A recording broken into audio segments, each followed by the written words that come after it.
Yeah, I think I'm just thinking about editing. Like, it's just it So feels like a lot of work. You're thinking about the whole process. Yeah, the whole process, and I know that I can break it down, right? And that goes into anything you do. But this is like a lot. Like, look at all this equipment and look at all the different software and editing. And on top of that, you have to also figure out, because podcasts are not like there's no algorithm for like when you're looking for a podcast, right? Check this out. So the best algorithm is just being yourself. I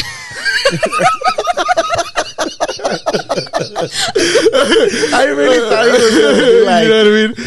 This is what I'm realizing, deep. dude. Just be yourself. Hi, everyone. Welcome to a new podcast of A Parallel Discussion. I'm with my co-host, Turkey. And today we have a very, very, very special guest. She is the most boss lady I know. She's an entrepreneur. She's our best friend. She's one of the sweetest hearts I'll ever meet in my life. She goes by the name Bia, and she puts the Be a Boss on Be a Boss Coaching. Yeah. Her name is Beatriz. Welcome to the pod, Beatriz. Thank you. Yeah, actually, I went better. That's awesome. That is the most awesome intro I've ever heard. Yeah, you liked it? I loved it. I mean, nobody has ever introduced me like that ever. Yeah, I was trying to put a little spice in it, to be a boss coach. But I thought I was gonna butcher it the whole time. I was like, "Fuck." Okay, that was the only thing I was nervous about. I was like really nervous about just the intro. I was like, "You can't fuck this up." That was great. No, that was great. That was great. Thank you. I'm honored. Oh well, the honors is ours. Don't worry about it. The honors is ours. It's ours. Yeah. I think we should tell them though. I think we should let people know that within like our groups, like our group or circle, it's Betty. Yeah, Betty. I think I've always called it Beatriz. Yeah, Beatriz. I never called it Beatriz or anything like that. I always went. You've Beatriz. always preferred Betty, right? Betty. That's how Lalo called me Betty because a lot of people, I don't know. I guess I could just start talking. I'm literally just talking. But do you guys remember? Because I think we should tell them also how we know each other. Yeah. Give us a little background from your side of the story, though. Oh, yeah. So how do you meet us? How did you meet us? Yes. Yeah. Okay. We go one by one. Okay. So we go way back to we're 33, 4. I don't even know. You don't have to put my age out there. Sorry. Bleep. Okay, you can edit that out. But Yeah. we go way back to high school. So I think I met Lalo first, right? Turkey. Like if I recall, or I don't even remember because Turkey, you were in my year. Like we graduated the same year. And then Lalo graduated a year later, right? A year before. A year before? I mean, yeah, a year later. I'm sorry. Yeah, I think you were a year later. Yeah. I was held behind. I was. So whatever. I don't know how. Wait, you were held behind? No, we talked about this before. How I'm 89, but like you know how LAUSD holds you back a year. Oh, I thought you were like held back. Nah, you necio, you don't want to pay attention to class. I mean, I should have probably, but yeah, you're saying, Betty? Yeah, no. So we met in high school, and I, instead of doing gym, wanted to do the color guard. Yeah. So I wanted to do, we I guess our school, we went to manual arts. It's like a really super South Central LAUSD high school. And we went to manual arts, and I was surprised that they had a color guard program. Wait, you were a gymnast? I wasn't a gym. No. Wait. So just in perspective. I'm sorry too, because I love to interrupt. That's good. I love to interrupt. No, well, real quick, just to summarize that. Well, I won't summarize the whole thing, but just to where she's coming from is that I was in marching band. Okay. And then, sorry. No, because she said you were in the middle of choosing either or, gym or yeah. So color guard. I was doing. So I was given the choice to do gym or to do this color guard program, which was going to be combined with band. Yeah. So I was like, okay, I want to do that. So I did the color guard, and basically the color guard is, it's like cheerleading, but with band. It's like the people that wave the flag. So pretty much they march with the band. Yeah. Interesting. And they like dance to the band's music. So you're a dancer. So I was like, I guess I was like, I tried so many things in high school. Yeah, I almost thought she wasn't going to remember where I met her. I don't know why. Yeah. So I mean, I'm pretty sure you do, but I just thought like for a second you wanted to block that off your life. Why? I don't know, was one of the best. That was one of the most fun times in high school. Yeah. And so we met in band because you were doing band and I was doing the color guard, and our groups were put together. So when they would do their practice, like all of their songs, we would dance to them. Interesting. And I don't know, I guess we just met, like we were like I don't know, I don't even remember. Well, I remember I think I forgot who you hanged out with during that time, but I remember like we just talked. Like I think I went up to you and talked to you. Yeah. And then we became friends, and I remember like for Christmas I gave you like a little Build-A-Bear. Oh yeah. Do you still have that? You don't even have it no more, huh? Damn, put it on the spot, dude. That's it. Put it on the spot. I think it was it had a wig, right? It had it was a cat. It was a cat. It's a white cat. Oh yeah, I remember. Yes, okay, wrong Build-A-Bear. Okay. Wrong Build-A-Bear. Wrong Build-A-Bear. There's another Build-A-Bear someone else gave her. Did Lalo have his red hair at the time? Because he had red hair for a while. Yeah, they have red hair. Yeah, he had like red hair. He was going through his, I think it's blink stage, right? I have been going through my blink stages. So I mean, you're still in your blink stage. I'm still. Yeah. I never went. I never got old. I just stayed this old and young. Damn. Un chavo ruco. See, that school had a lot of programs on. Like it did. Well, the way that worked out is that when I was in marching band, that was going to be our first year having color guard. Like we had never done anything like that. The teacher we had, which fuck that fool. I'm sorry. Oh, that's the guy that screamed at you? Yeah, that's the guy who yelled at me. Wait, she knows him too? Yeah, she met Savannah. I may have. Oh yes, Were you there when you yelled at me? I don't think I was there, but I remember that. He had a reputation, huh? Like he was rough. He was strict. He like literally cursed at me in front of everybody. And then, but we talked about this in another podcast. But so we had this on another podcast. So every time, it's okay. Don't worry. I mean it's okay. I mean, whatever. I'm over it. Yeah. It was just I during high school when that thing happened, I was like. I was tripping out. I was like, well, did a teacher just tell me this? Like, like, what the fuck? Yeah, no. He only told you to get off the bass drum. Yeah, I don't know why you're making it sound like he called me a fat ass. He called me, hey, fat ass, get off my bass drum. That's what he told me. Damn. Hey, he could have gotten sued, if you would have. If I would have said something. Yeah, because the teachers are not allowed to do that. Exactly. Call you things like that. So, I think I go back. That's crazy. I'm sorry. Nah, it's okay. I'm sorry I brought that up, by the way. Like, I know that. That's why you bring it up. In this podcast, we bring all of Lalo's traumas. We bring out the best out of me because I need to talk about this. That's good. I mean, I was hold back. I have mental health background, so but I'm your friend, so it doesn't matter. But now this is going out to the public, so you all know. But we can edit. That's okay. I'm okay. Betty, tell us what's new with you. Oh wait, you know what? I'm sorry. Wait, she's still explaining how she met us. Okay, so you met us. You met me. Yeah, that's how I met. Yeah, that's how I met Lalo. That's a long-winded answer to say that's how I met Lalo in high school. And somehow, Turkey, I think we were just in the same group of friends. No. My first collection of it was, I know for a fact, there was a field trip. And then I had to get my field trip slip signed. And I told my teacher, and I think you were there. I think it was Miss Garibay's class. And I asked her, hey, can I get my field trip slip signed? And then I think you also said, I need to get mine signed as well. Because I think we were going to the same field trip. Okay. And then we walked together to the same teacher. Mm-hmm. And then I think that's the first recollection I have, like, me talking to you. Really? Yeah. I don't know. I feel like, because before do you remember that, Martin? Do you remember Martin? Yeah, we were talking about that the other day. He's like super emo. Like, super emo. Yeah. Do you still talk to him? No, I haven't seen him or talked, like...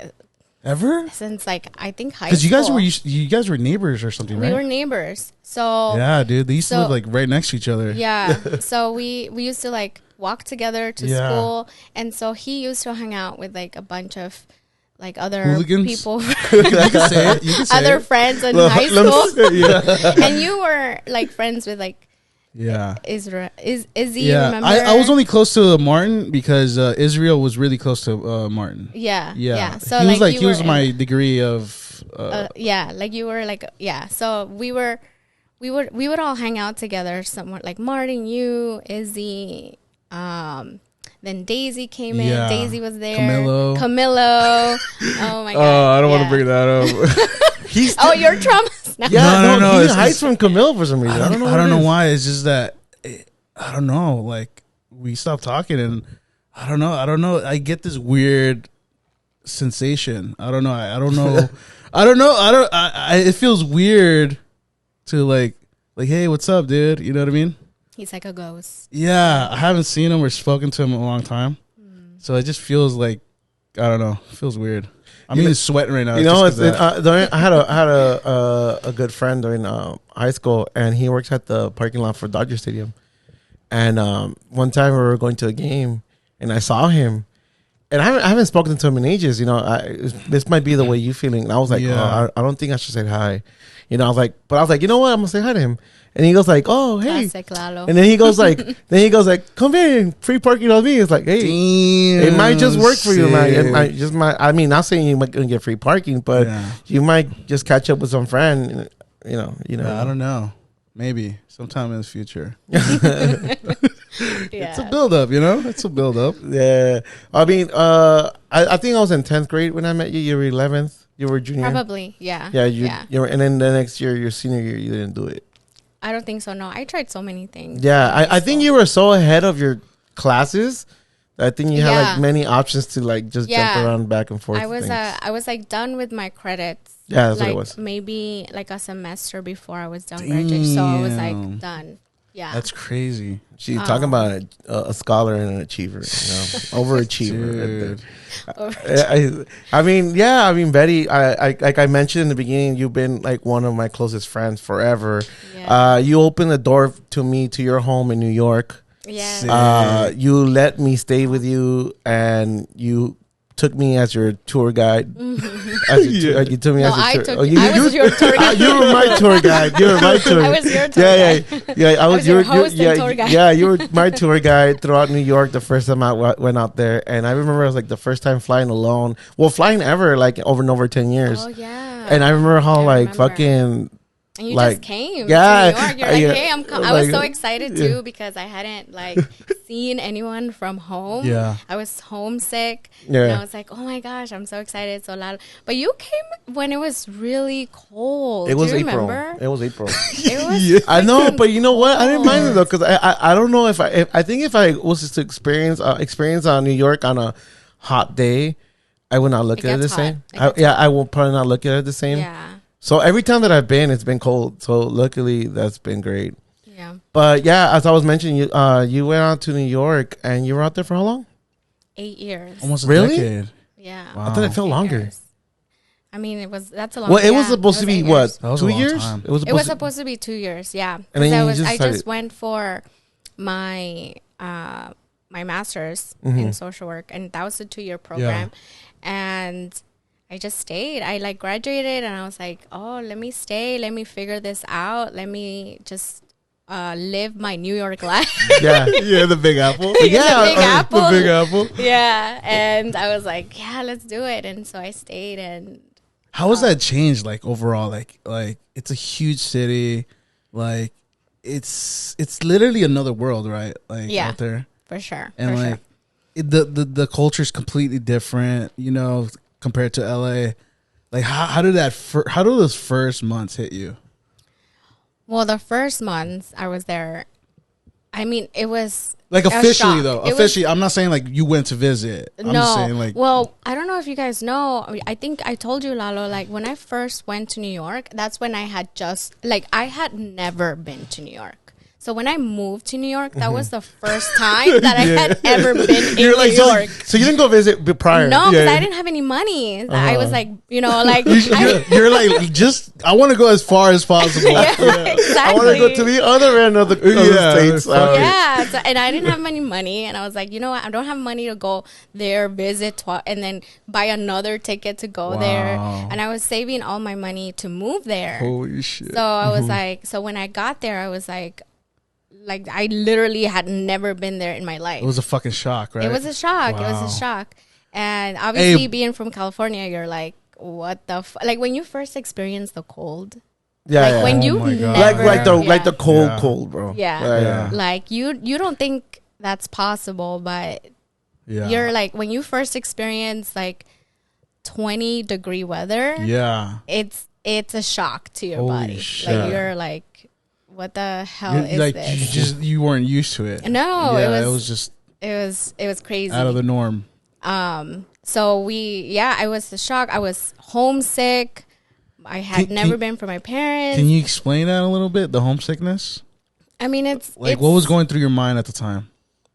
Well, it's sort of like you just feel lonely, like you know, like you just feel I'm sorry to laugh at yours. No, but it's true. You feel lonely, and you're like, what do I even do? Like you can call your family or like your friends, but then like that's only for a little bit, and then it dissipates, and then it then goes away, and you're like, what do I? Because like you've never been there before. Shit. Yeah, that is scary. You're like, you don't know the area, you don't know anything. That is scary to think about it. You don't know anyone, right?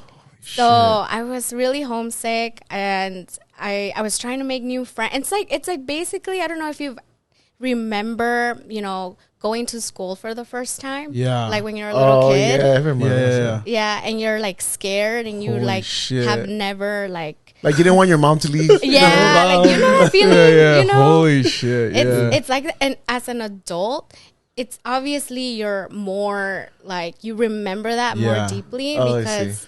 Do you feel like that almost gave you a strength going forward automatically, or did you have to build to that? Meaning, like, it's almost like, oh shit, now I could do anything, or more like I had to build to that type of mindset kind of thing. You know, I want to say that I built it. I had to. Like, I feel like I had to. I had no choice. You kind of threw yourself in the fire. Yeah. Like, I basically did. I was like, I just leaped. That's and cool. I was like, I'm just gonna figure this out. But, yeah, like, I didn't have a choice. Like, I had to figure out how to keep going. Did you do any research before you went out there, or just kind of fuck it? I'm out. Pretty much. Really? Yeah. I was just like, I'm just gonna go. The first time you told your parents, what did they tell you? They were supportive. They were like, oh, we want you to be happy. We want you to like. Finally, that was their support. Like, get out of here. Finally, Jesus Christ. Yeah. Because during college, I didn't dorm or anything. Yeah. And I stayed at home. I was commuting to that's school. Right. Because you went to school here too. Yeah. So during my going to New York at Columbia, like that was for me, like really like doing college, but later on in life. Yeah. And for 2 years. That's cool. But I wanted to ask you, like, when you took that leap, like, did you almost feel like you weren't going to do it at one point? Like, did you almost feel like backing off? No. I see it in her eyes, dude. The fire is there. Well, that's that's what I mean. Like, the fire is fucking there. Do you almost feel like you could live anywhere? Because you lived in New York? Like, you know how they say, like, if you can make it in New York. Oh, my God. No, it's true. When you think about that, the reason why I believe people say if you can make it in New York, you can make it anywhere, is because there's so much to understand about New York to, like, be able to survive. Yeah. So, like, even with, like, getting around, right? Like transportation. Yeah. I didn't have a car, right? Yeah. And I couldn't afford a car. The rent is insane. Like seven, like a little cube of an apartment is like $1,000. So this, what do you think this would go for? Like at least $2,000. Well, this much square footage, I think this is pretty well. Like there are people who live in one studios, right? Like maybe like 600 square feet, 1,000. Oh, like, really? Yeah, $1,000. Don't give them ideas. I'm with the pot. Don't give them ideas, man. No, but like go higher. more like it depends on where you live, right? So like if you are in like upper New York, like Harlem, or even more than that. Yeah. Like how many areas did you live in when you were out there? I lived in Harlem. I lived in the Bronx for a bit. I lived in Brooklyn. Okay. Oh my gosh, I think I pretty much lived almost, except Queens. I didn't live in Queens, but I lived in Flatbush. I lived in Harlem. That's where I lived the most. Okay. I lived in East Harlem, and I lived in West Harlem too. That was next to that where I went the first time, right? Yeah, so when you went to visit me, I was in... East Harlem. No, I was actually in Washington Heights. Oh, okay. I could have sworn it was Harlem, because I remember there was that big park. Yeah, well, because we had to had to take the train down to the Central. You mean Central Park, the big one? Because I didn't live near Central Park. I don't know, but I remember a story that I got to New York, and she goes like, "Hey, I'll meet you at my job, right?" You told me, like, just take this one bus from, because I think I landed in Newark. Right? You landed in LaGuardia. Yeah. So I landed there, and she was like, "Just take this bus." I remember like the lady who sat next to me on the plane. She actually helped me buy my bus pass, and I don't ride the bus here in LA. We don't ride the bus at all. I mean, well, if you do, but too bougie. Yeah, you know, I'm not about that life. I'd rather have my own car. So it was my first time ever buying a bus pass in a long ass time, and the lady helped me buy it. And then I told her, "Hey, I'm taking this bus. My friend told me to take this bus and to get off on it." "Oh yeah, it's right here. I'll stop by right here." And I remember like I felt so like a sore thumb. Like I was on the bus, I have my luggage with me, and as everybody from the airport started getting off their stops, I was like the only one with a bag with a luggage all the way to her job. I'm like, I swear, I think I'm gonna get like I'm gonna get jumped right now. I was scared, and like I can only imagine how she felt. Like, you know, we went alone, and like just to know how to get around. Like that was. But you already had a place when you went out there, no? Yeah. I had to get an apartment before. Yeah, so you weren't quite like Lalo though. No, she actually helped me. I mean, she had no idea. I mean, it is funny because she even took me to to go chilaquiles. There was the most spiciest fucking chilaquiles I ever had. It was a torta. We went to go eat tortas. It was like a place around here. God, I remember I remember it was cold as hell outside, and I get out of we get out of the restaurant, and I was like already like so like burned from the spiciness. I'm sweating. I come out and I just feel all the breeze going through my face. It felt so good. And I remember, and then it's talking about transportation. Like we went to a show when I went out there, and this is a funny story where Betty, I always tell her the story.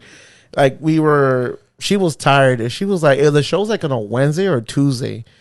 Or a Monday, I don't remember, but it was during the week, and she had to work that morning, and she already had I think I was there like for 4 days, and the 2 days prior she took me everywhere. Like we had been all over New York, and then on the last day I was there, we went to a show, and on the end of the show we went back to her house in the metro, because I was like thinking that, we should get an Uber. She's like, no, we have bus passes. I don't know what, right? Yeah, you said we have metro. I was like, why are we gonna do that? Why are we gonna spend that money? He's like, oh, okay.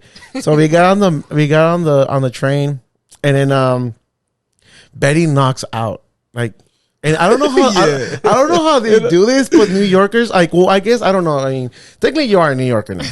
New Yorkers have this feel like you can knock out on a train, and they know without even like just like either hearing the stops or just counting the stops while they're asleep. Like when they wake up. And I was like, so I was still wide awake. I'm like, I don't want to, miss the exit or the stop. And then Betty like kind of just like, oh, this is our stop. And she just that dude, like, she just got up from like a deep sleep. I was like, what? Damn. I'm like, hey, wake up. Like, where did we get off? I feel like we've been here forever. Like, I feel like we've been here for like an hour already. Like, yo, come on, get up. And then she got up right when the exit, like, oh, this is our stop. I was like, oh, damn. Like, how do you get a feel for that? Like, what is it? Like, it's you know what it is? when you start using the train around New York for so long, you realize you sort of get a feel of how long each stops take. So like when the train stops, it's like maybe 5-10 seconds, and then it keeps moving. So as you're like, the train is like rocking you to sleep, and you're like fine, and you sort of like can sense when it stops, and then so how many stops you're gonna like, how many stops you're gonna like go through, and then by the time you're like, okay, it's been about 10 stops, you're like, you look, right, you're like, okay, I'm like one stop away. So so you already have like your eye like peeking like halfway open, huh? Well, like you I don't know, I guess like you just know how many stops you need to go, and then like how long they each take. So I don't know, it's like, I guess after a while you just she does have like a New York tone now too. I don't know if you noticed it. she moves her hands a lot, like she's like, pizza prior here, to this, pizza she was there. already thinking about how she wanted to like how to use her hands. So she was already like preparing herself for that. That's crazy. But we're not like doing video, so I talk like that a lot. But sometimes I don't know, like when you talk to somebody, I feel a lot more comfortable when people are giving me hand gestures than just like having their feet, like their hands on their legs. Hey, we're not talking about your fetishes. No fetishes. Having your hands like all in one place is kind of like, you kind of need like that verbal. Do you guys remember like when you like used to do like the school portraits when you were in elementary school? Yeah, it would be like this. Yeah. See, if someone talked to me like that, I would be like, I don't think they're serious. Like I wouldn't take them serious. I was like, feel like this is someone that just told you to do that. Forever. But there is some truth to the train thing she was talking about. It's like here when you drive, and then you kind of go in autopilot. Yeah, it's more dangerous, but you're like, thinking of something else. Yeah, and you're like, you don't know how do you get home. Yeah. And then you're already home. You're like, oh shit, I just blacked out for a bit. How the hell did I get home? Yeah, that does happen though. That's happened to me a couple times, especially now. Like that I do the long distance to like Phoenix back and forth. Like sometimes I'm like, oh, wait, I'm already in Pomona. What the hell? Like like what the? Yeah, it's crazy. Betty, so what are you up to now in the LA life now? Wait, before that, can I ask her, what was the decision to come back? Oh, yeah. The full circle. Yeah. Oh, yeah, we did the full circle. There's a lot so I was there for 8 years, but last year, I came back last year, right? Like in June. Yeah, you came like still like in the pandemic. Yeah. And you did a cross country thing, huh? Yeah, I did so I drove back cross country. Oh, shit. And I came back because I like was missing a lot of stuff like here with my family. I was like, oh, there was a lot of, family like celebrations and things that were happening that I was like, oh, I feel I'm missing out. And then my dad, like I was starting to feel like, oh man, my parents are older. They're like in their 60s. And I was like, I really am missing a lot of time with my elderly parents. Like what if something happens, I'm not there. So I was getting really worried about just anything happening and me not being able to help or like to be there right away. Gotcha. So during the pandemic, especially the pandemic really heightened that because that during that time I was really lucky that I was able to keep my job. I worked for a hospital, so like I was really and I worked from home, so it wasn't like, I was lucky that I was able to work from home, still keep my job. But my dad's a business owner, so he, during that time, was like, during the pandemic, having a hard time just keeping the doors open. Gotcha.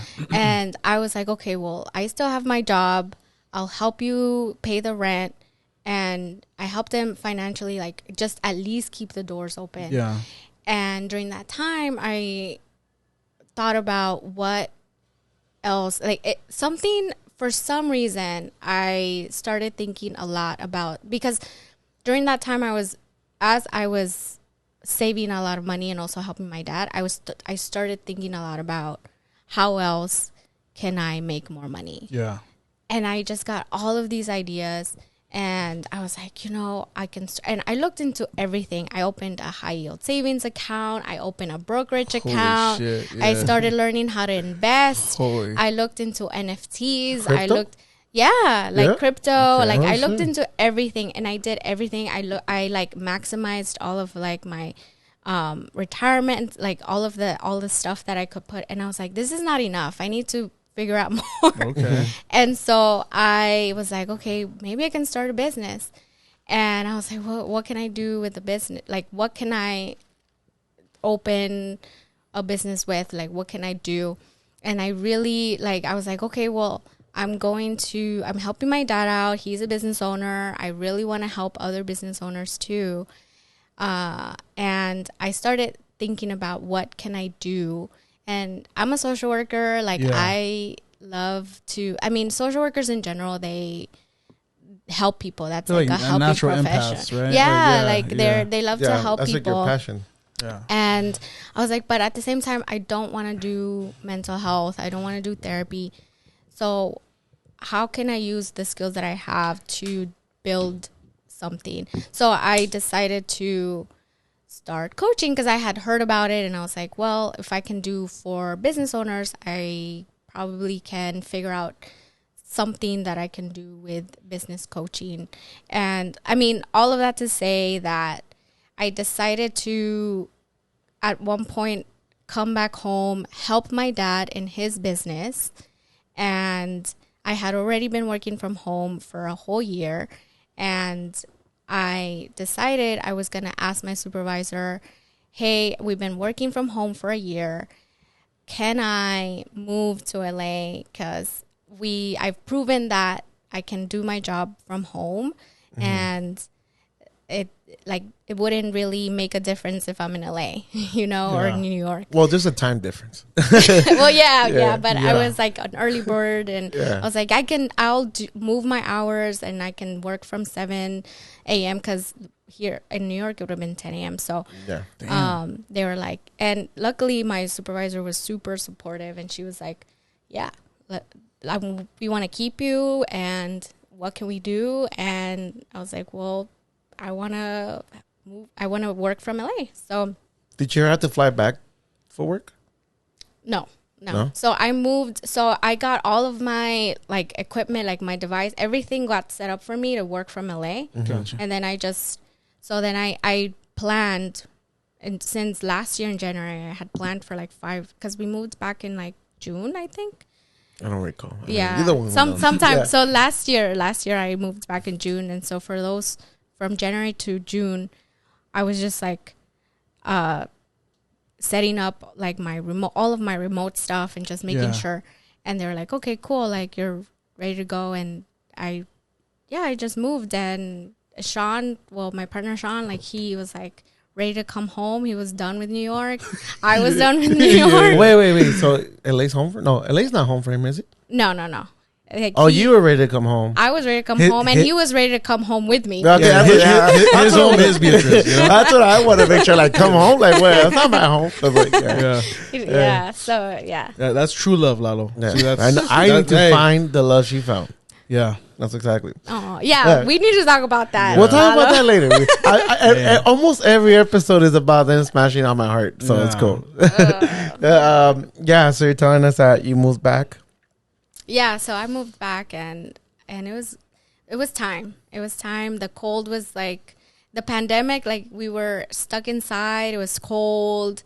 We both had been working from home for a long time. I was ready to come back and see my parents and be with my family, and we just made the decision. And you never know what you could get without asking, right? Yeah. So I was like, okay, I'm gonna ask, what can I, if anything, honestly, if they would have said no, I would have been like, oh, I can find another job. So you still would have left? I still would have left. Yeah. Oh, okay. But it would have been better. Yeah. So what you did was cool. Yeah. Because I really loved my job. I loved my supervisor, and I was like, I'm not I'm pretty sure I can get another job out in LA. Like, it's not. So Be a Boss Coaching wasn't even like an idea when you were thinking of leaving New York. It was more the fact of you coming here and helping your dad out. Yeah. And then that's where the ideas start developing in your mind, where you're like, I could probably do something with this. Yeah. You know, it kind of gave you a perspective. Like, I could probably help other people develop their businesses.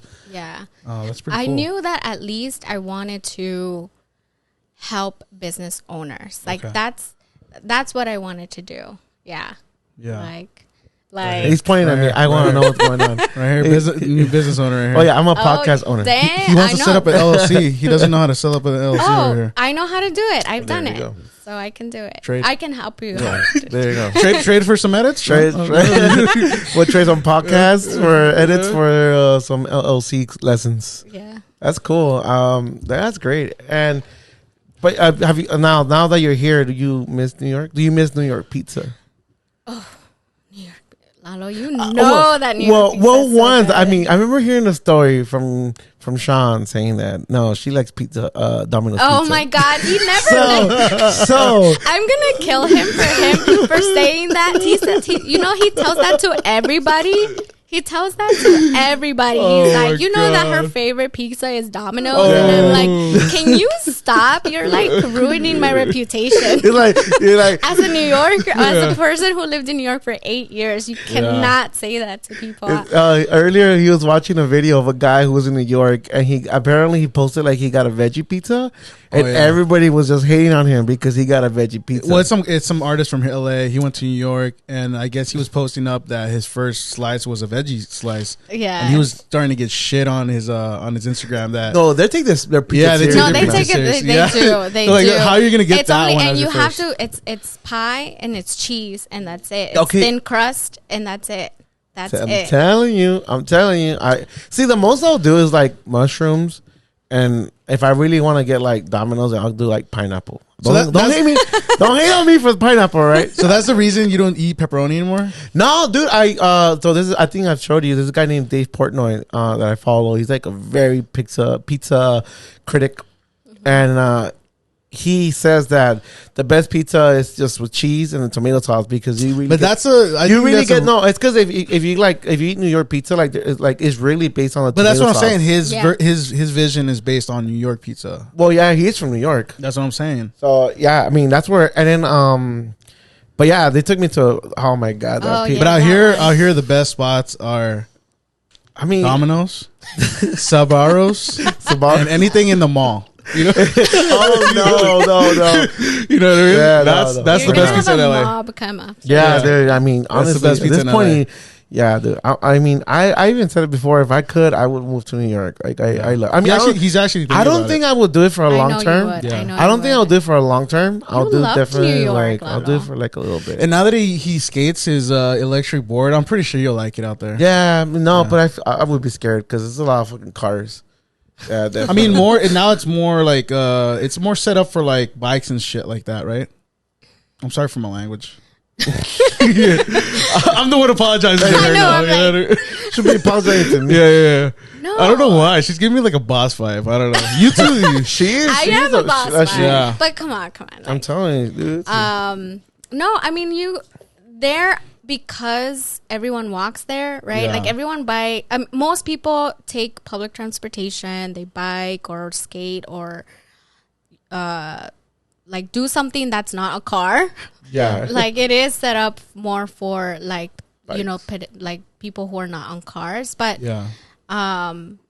compared to LA, right? So you do kind of see more of a classism out there. Like, hey, whoever has a car is kind of more. Or it just depends. Yeah, like who drives the car out there?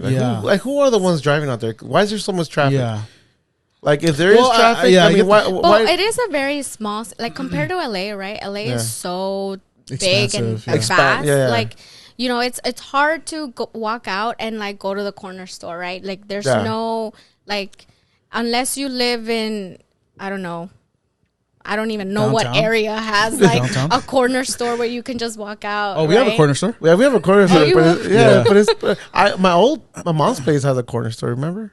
Oh yeah. Well, see, yeah. But you live in like that's like downtown. You live in like like Pussy. Yeah, Pussy. Wait, hold on. Going back to your name though, that's pretty fucking smart because I barely put it together the other day. What? Be a boss. Yeah, like because your name is already Beatriz and it's BEA, and I was like, be a boss. I'm like, come on, you didn't give me my intro. I used to just call you B boss.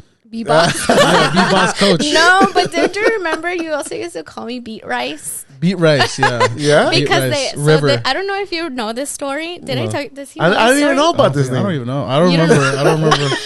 I don't know the origin. Okay. You don't know the origin of Beat Rice? Beat Rice. I remember the name, yeah. Okay. I don't remember But it was you, right? It wasn't? No. So my memory's really bad. So my friend Daisy, she gave me Beat Rice, and then after Beat Rice, I called you River. River. Beat Rice River. Oh, because of your last name. Yeah. So I went to Starbucks one day and I told them Beatriz. Yeah, I think I remember that. Yeah, and then on the cup they put Beatriz with a CE.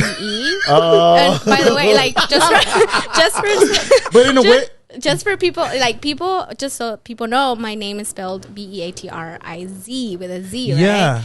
But they spelled it With like how white people spell it, yeah, right? like Beatriz in England. with That's how they. TRIC. Yeah. Yeah.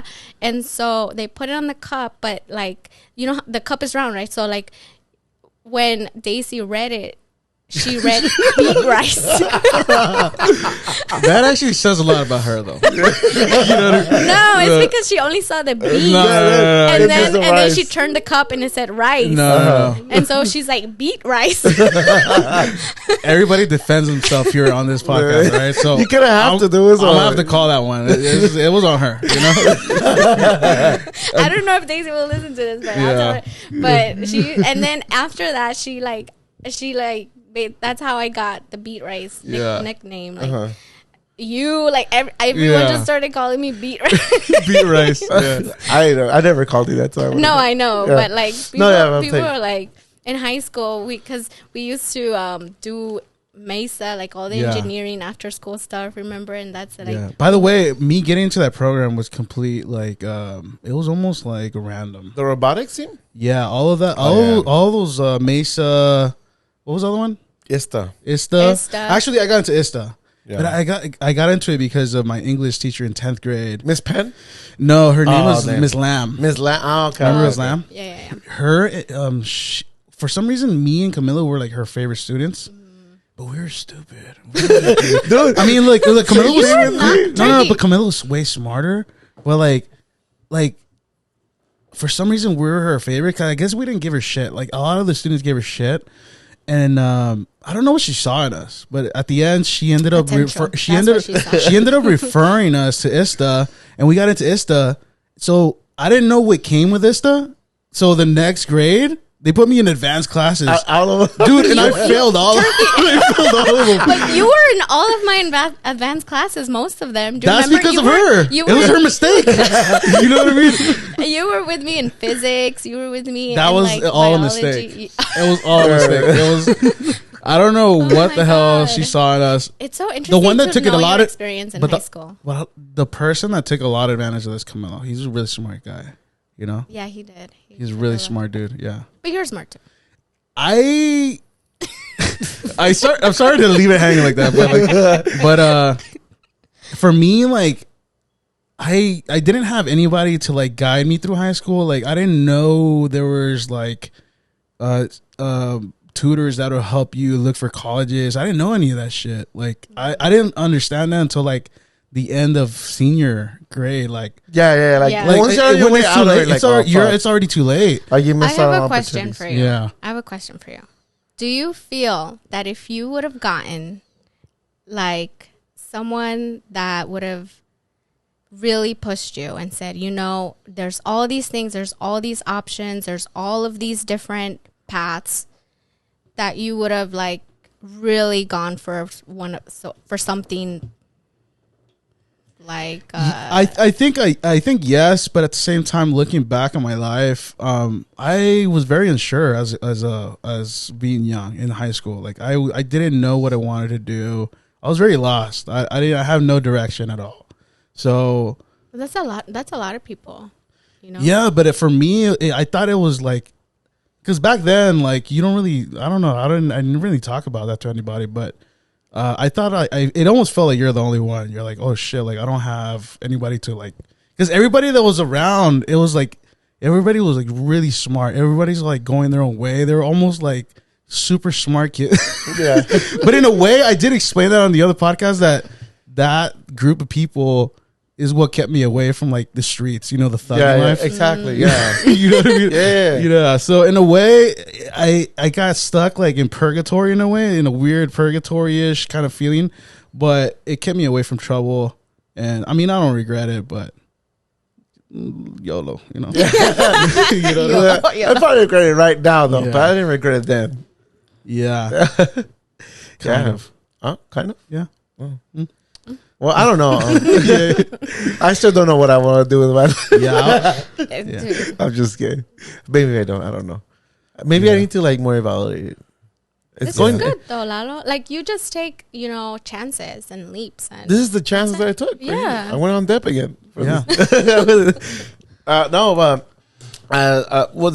What he was bringing on a while ago, the be a boss became because your name too, or it just kind of came hand in hand, or I was talking to because as I was thinking about coaching and starting my business, I was like, well, I want to help business owners, but I want to help because I'm a social worker. I help a lot of people reach goals and like reach their potential, and like I've worked with a lot of.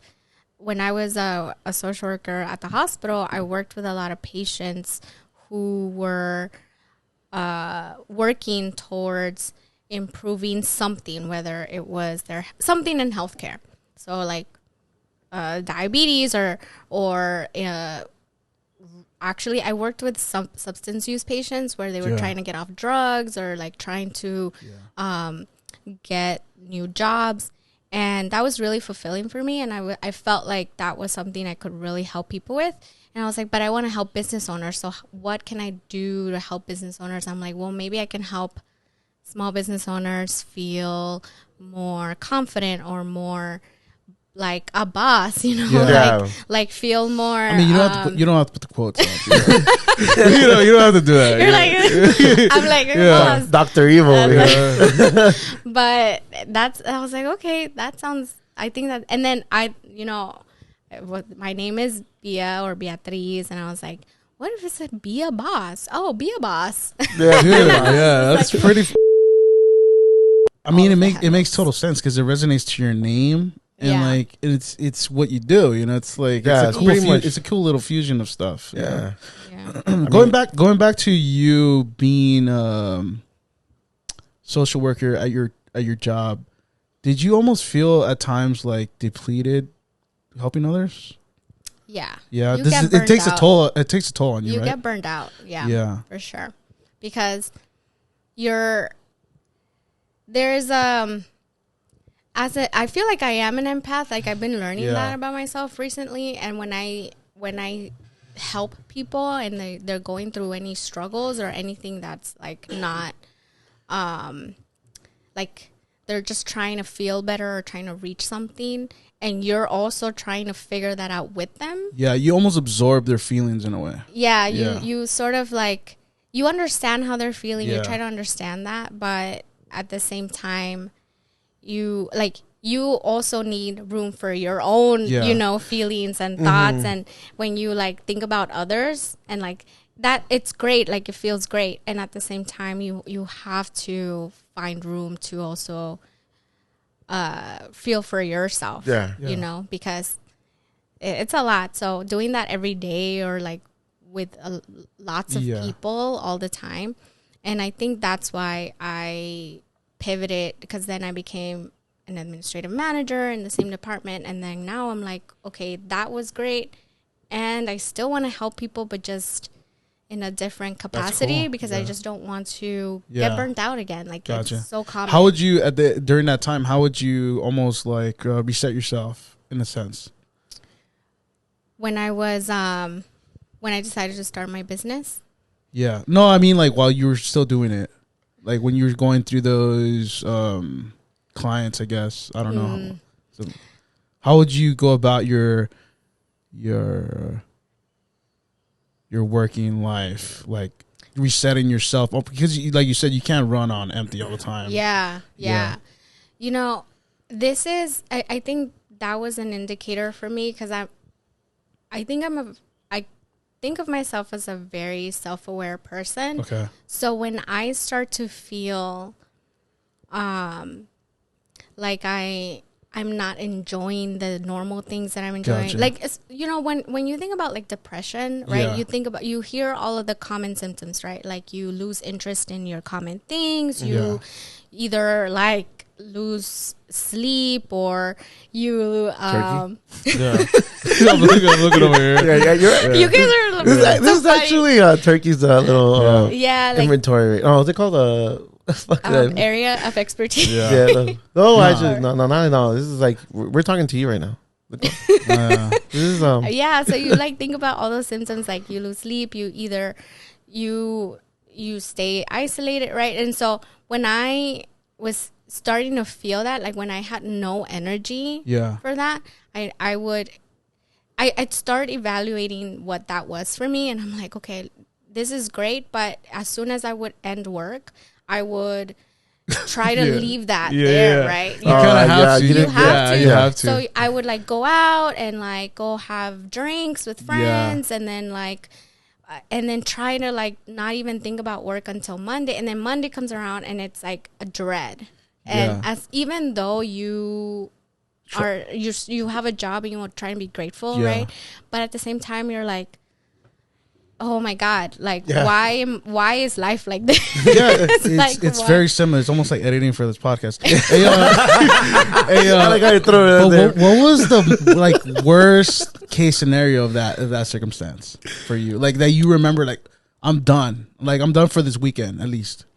I mean, it's not so much like an instant turning point, you know. It's not like, oh my gosh, I'm just done. Like you switch it off and that's it.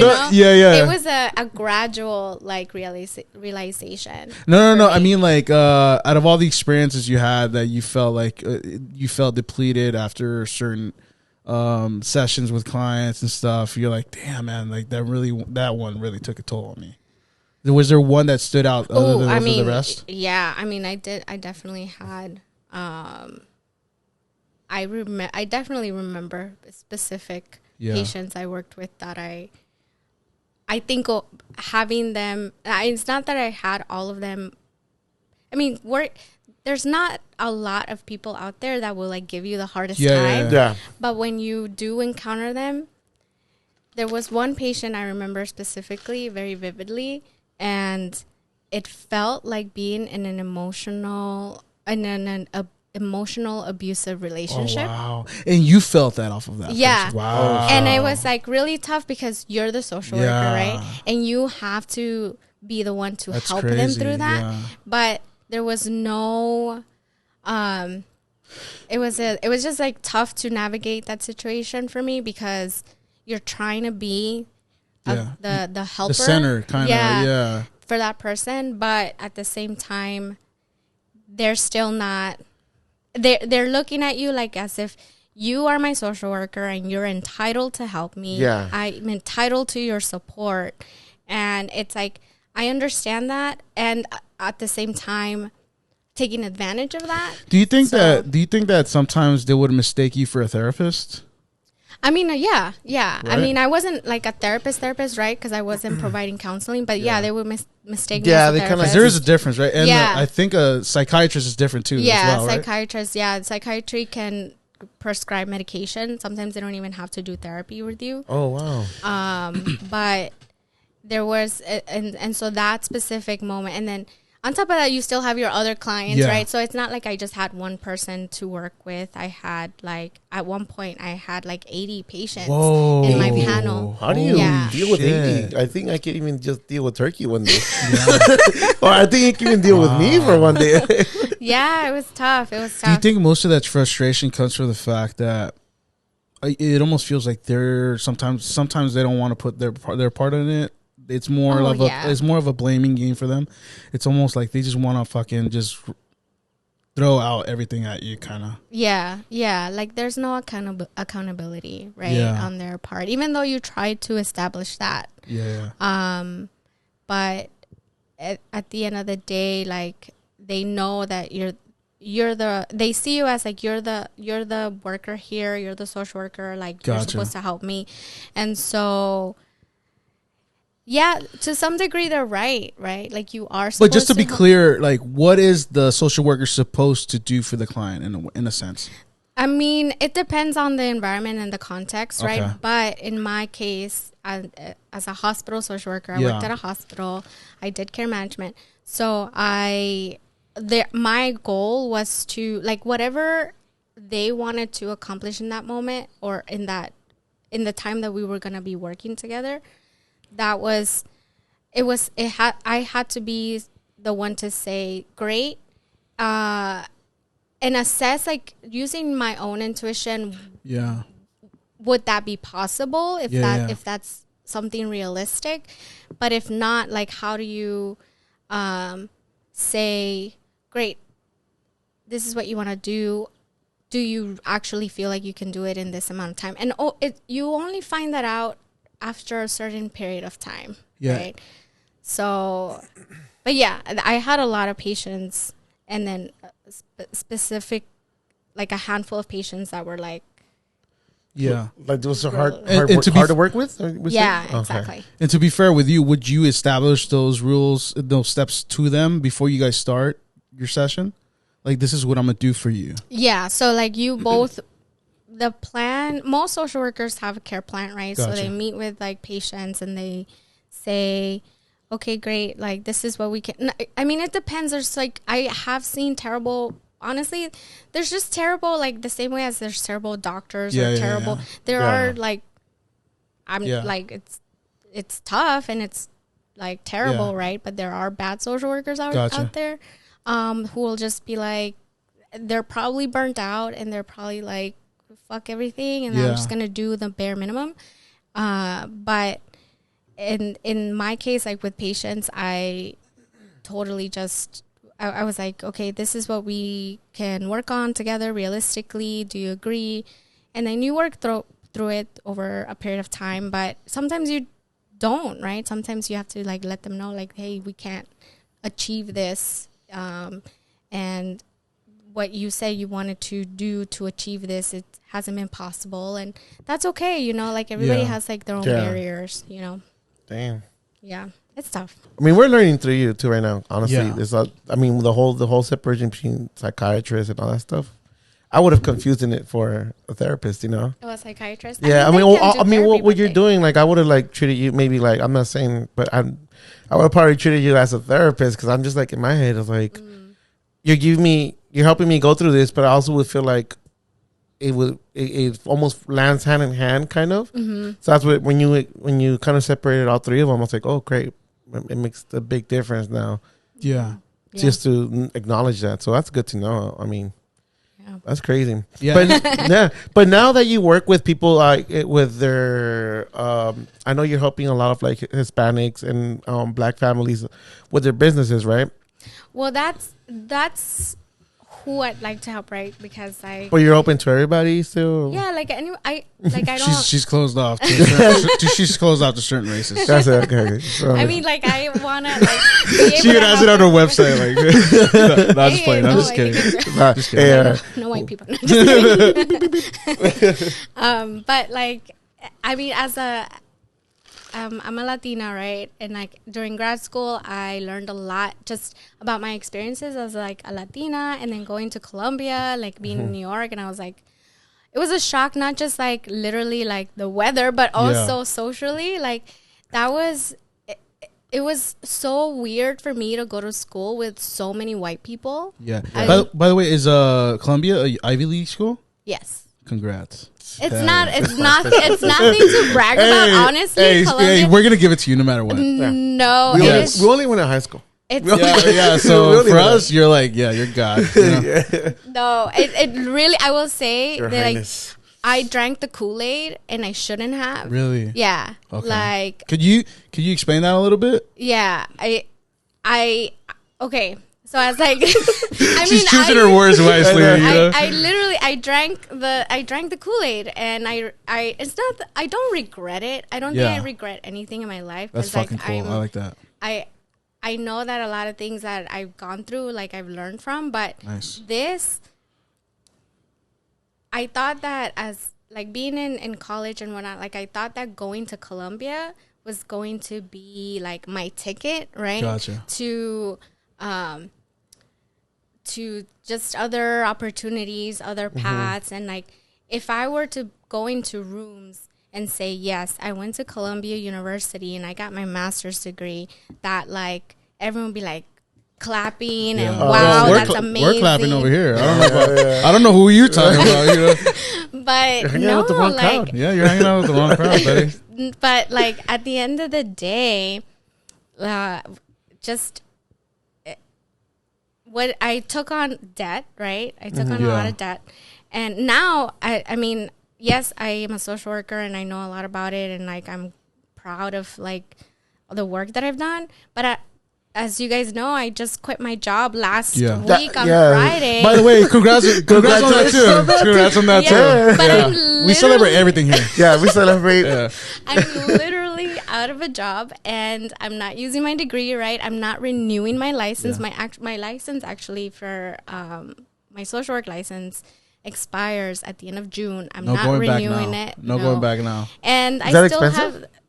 Well, every year, every time you renew it, it's $200. You renew it every 3 years. I was expecting like can you skip a year and then like maybe next year you're like, oh, I'll renew it again? No, you can't do that. Yeah, I mean, if you want to deactivate it, you can. Gotcha. But as you know, like I went to school and I took on all this debt, and now I'm not. I've decided not to use my degree. But can I tell you something though? Can I tell you something? Yeah.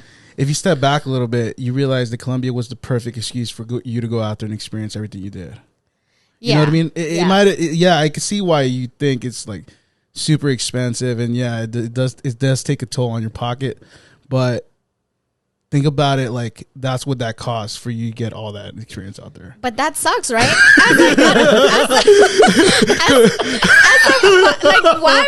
Why do we need to like think that we need to go to fucking Ivy League school, take on debt that's like equal to a fucking mortgage? Yeah. Excuse my language. No. You're more than welcome here.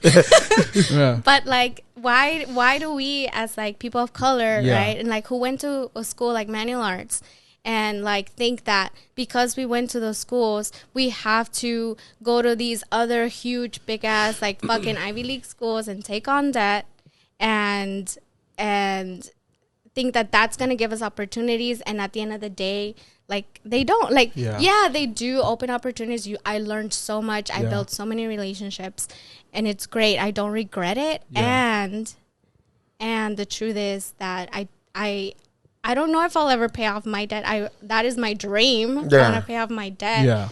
But and I'm not even using my degree anymore, and I've decided that because I'm like, fuck no, like I still like I got a job at a hospital, a really good hospital, using my degree, and I was getting paid bullshit ass $76K, you know? I get you. Like, like I mean, I would feel bad too. Hey, I feel bad too. And I'm like, what? Like, I don't, and in the time that it took me to get my degree, to get this job, between like high school and then college and now, like, it's not like my salary has like skyrocketed. Yeah. No, I get you. It hasn't skyrocketed. Can I ask you something? But don't get mad though. No. Don't get mad. No. Don't get mad. He asks questions that trigger people. All right, so this is it, right? Okay. Go. No, I don't. I mean, I'm kidding. If it wasn't for social work, what do you think you would you? I know you've thought about this. I see the fire in you. Why are you playing? He's so intense. You know, he does this. No, but she's fired up too. You know. But if there was another thing instead of social work, what do you think that would be? Ooh, so, you know, this is hard because I like to think of myself as like, oh, I'm a good person, right? I'm a social worker, you know. but at the end of the day, like, who I am, like my profession doesn't really define who I am. So I think that if it wasn't for that, I'd probably go into something more lucrative, to be honest with you. What would that fall into though? I I think I'd probably go into like something business related, like something like and honestly, that's something that I've been thinking a lot about right now. Is like marketing and like sales. Like that's been really fun for me to learn. Yeah. But if I could have done that like as an executive or something, or gotten an not so much an MBA, because again, like I feel like people with MBA. Sorry if anybody who's like our listeners right now, if anyone's like an MBA like who's listening to this, but I feel like people can like learn business and sales without needing to like drink the Kool-Aid and get but see, that's the thing now. A lot of people are doing things that you don't even have to go to school for. Yeah, like you really can like go out like there self. Podcasting is. Yeah. I mean, I'm learning right now through you. I'm learning from you. Like, I mean, I don't have to go to school. That's why I'm telling you guys. Like, this is amazing. Like, this is actually all you need, Betty, right here. Exactly. And because it's just you in the beginning, I mean, you get like what, 2 mics in the beginning? Yeah. If you get the bundle. So if you get the bundle, you get 2 mics. I'm not selling for them or anything, but but I mean, this is essentially what you need. Like, this is it. It's not hard at all. So official. Yeah, it's just to the point. It's nothing hard. It's easy to edit. And I think if anything, you have the most advantage here because you already have bullet points of what you want to talk about. Thank you. Know? Yeah, I mean, I'm gonna. You guys are inspiring me. So we're actually promoting Colombia. Colombia didn't do shit. Damn, putting them on blast. All right, guys, this is off the record. I don't give. They have all they've done for me is put me in debt, and no, actually, I guess they gave me a job with my master's. That's it. I guess I keep going back to this. So you do with your business right now, Be a Boss Coaching. By the way, give us a little more info on just your Instagram and where they can find you and stuff like that. Yeah, so you can find me at Be a Boss Coaching on Instagram. So and then you can go to my website, beabosscoaching.com. And I do have content, but I haven't posted in a while because I'm rethinking a lot of just my content and the way that I want to provide value. I still obviously want to help business owners and primarily BIPOC, women of color. Could you explain the BIPOC thing? Because I didn't know what that was until I had to look it up. Yeah. So you actually made me look that up in the Google because I was like, what the fuck is BIPOC? I never heard of that. I wanted to go more on her Instagram, but I feel like if I went too much into detail, like I was not gonna, like, I don't know. Yeah. So I feel like you're going to give it out anyway. So please explain to us that we don't know. I do have some questions, but go on. Okay. It stands for Black and Indigenous People of Color. Okay. And so it encompasses pretty much like anybody who identifies as anything other than white, right? Okay. Mm-hmm. And then women of color, WOC. Those are like primarily anybody, an entrepreneur or small business owner who is Black, brown, person of color that has a business, because I feel that a lot of white people already have a lot of like advantages already. So, and for me as a Latina and as a person that grew up in South Central LA and and Colombia, one thing about Colombia is that my experience there did open, it gave me the language to my experience as a Latina, going and being in a primarily white institution, right? In a predominantly white institution where there's mostly white people there, and so being a person of color in an institution like Colombia it's very it can be isolating and it can be like a shock, and so that to me I was like, why do I feel this weird, like, and I didn't think about it until I was there, and I had realized that all of my experiences around white people were primarily with authority figures, right? So like teachers and like police officers. You're definitely onto something, because I've always felt this way around white people. I'm not turning this into another Trump rally, by the way, but Yeah, I've always felt very weird talking to white people. It's almost like I guess I never really talked to any white people growing up. So no, and that's how I mean, I realized that when I was like. So do you also get nervous Colombia, too? No, I think I used to get nervous. I mean, I still get nervous, but when I went to Colombia, I was like, I was like, whoa! In Colombia is where I met. I think actually no, I guess I had another white friend when I was like working somewhere else, but that was the place where I had so many white people that were not teachers or police officers or like principals or like anybody that's not in authority, right? Yeah. And I was like, and it was weird for me to put like a word to that feeling of why do I feel weird? Yeah. And then I realized, and then like one thing that I am grateful to for Colombia is that I got exposed to one of this group I'm still very close with, the Undoing Racism Internship Project, and they were basically a group of people who do community organizing and grassroots work for like and talk about a lot like anti-racism and anti-racist like social work practice. But the way you do bring it up though, it's almost like for you to feel that way, it's like it had to be some sort of experience, right? Like you felt like you did feel it like overall more than natural, right? It was like, I don't know if I'm explaining myself, but it's like it had to be to a degree where you're like, this feels weird. Yeah. No, I was like, I didn't know what that feeling was, right? I was like, why do I feel so out of place? Really? Did you really feel like that? Yeah. Wow. And that's why I was like so homesick and like, you know, we've come full circle. Like I felt super homesick and I was like, what is this feeling? Holy and I shit. was like seeking other like Latinos, right? Other of your kind. Yeah. My people. Where are my peoples? Where are my peoples? And like I naturally like obviously like felt more comfortable with you know other people who were there who were also like all of my friends from that I still speak to that are from Colombia are people of color. So like one of my closest friends that I met back in Colombia, she is here in LA too. Actually, she's from LA.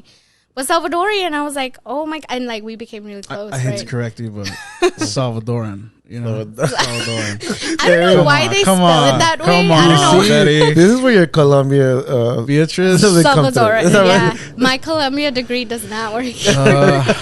But my eyes are rolling right now. You know? I want to bring up because I know you do a lot of live feed with are those people that you like share like just common interest or you work with or how's that? Honestly, it's just people that are down to do a live with me. Yeah. And who are primarily, most of them, I think all of them have been women of color. And then are they any of them business owners? I think so, right? Yeah. So most of them I do, I think if I remember, so I think the only one that has not been is one of my clients because I did a client series and we did a live together, and she is actually an influencer, and she on Instagram she's an influencer and she's a food blogger.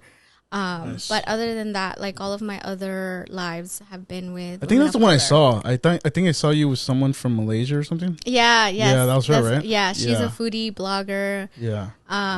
And she has her own product that she wants to bring out. Yeah. You're actually pretty good at networking, by the way.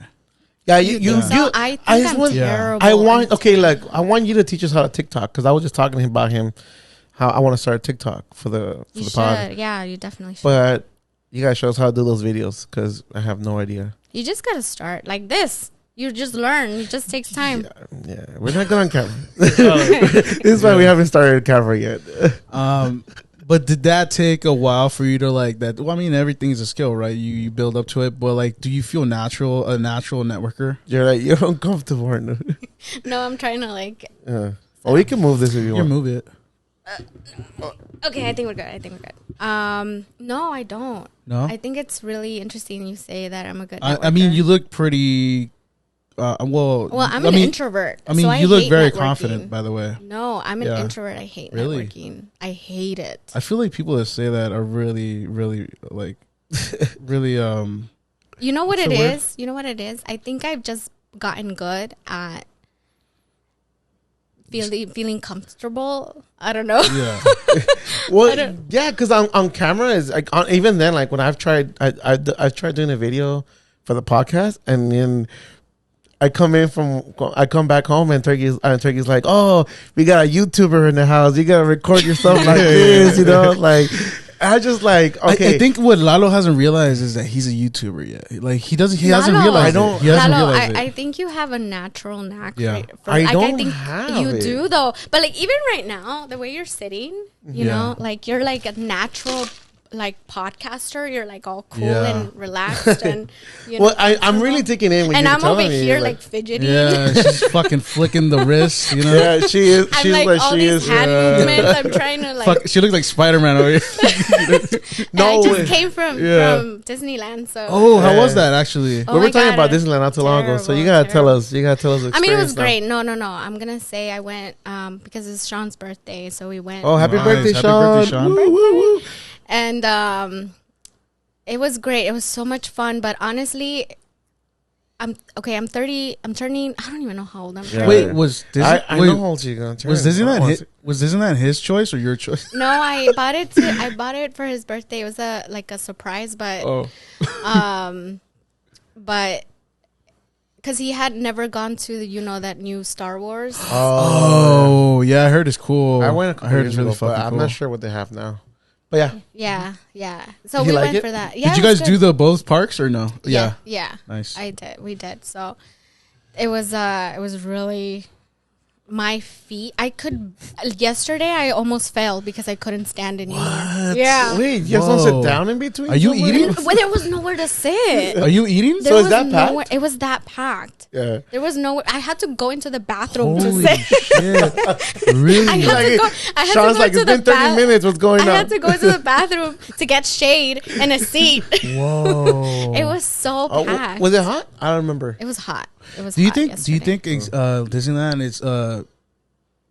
it's too overpacked, like in a sense? I mean, I think it's gotten really. It's past that line, right? Yeah, like I was literally the whole day I was trying to figure out ways they could make this more enjoyable and pleasurable for like. You're like, I want to work here. I was like, there's something that they can do. I'm like, are they just trying to milk everyone? Because is it almost impossible to get on the rides and stuff? I mean it. That was my question. Oh my god. So I don't know how good we are on time.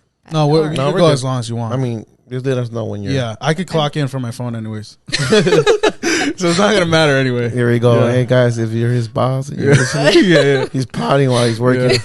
Yeah, don't worry. Yeah. But if you need to leave, you can. No. I don't have a job. You can just go like this. I'm off today. I'm literally. I was talking to Sean earlier today. I was like, I feel free.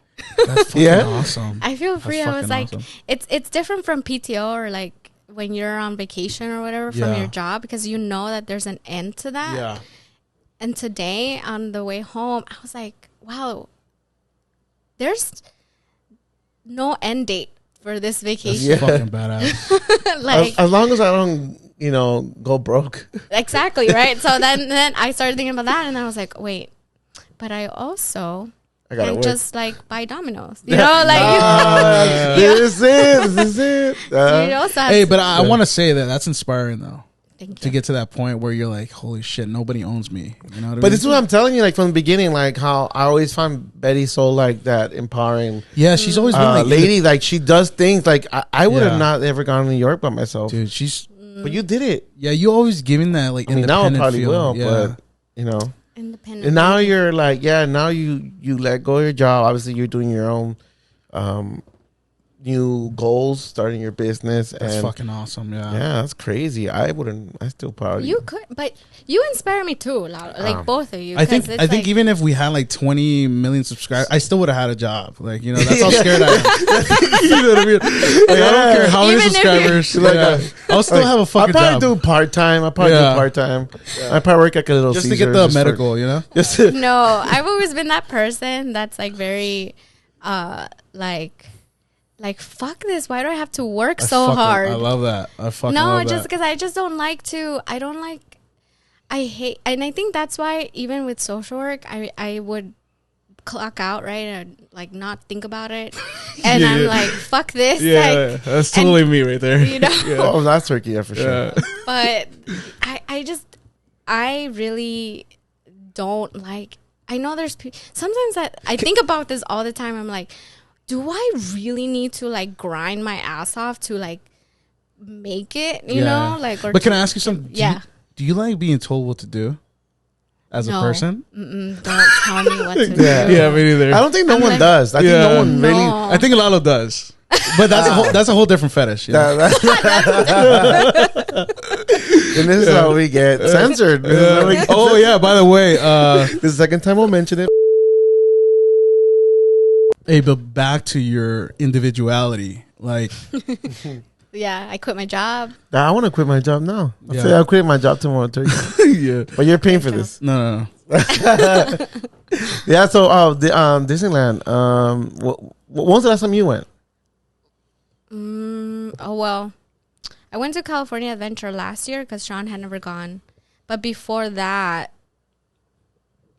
then I've gone a few times. I've gone with like my mom, maybe like 2 years ago. Yeah, and then before that, I went to Disney World. Oh, you went in Florida. Yeah.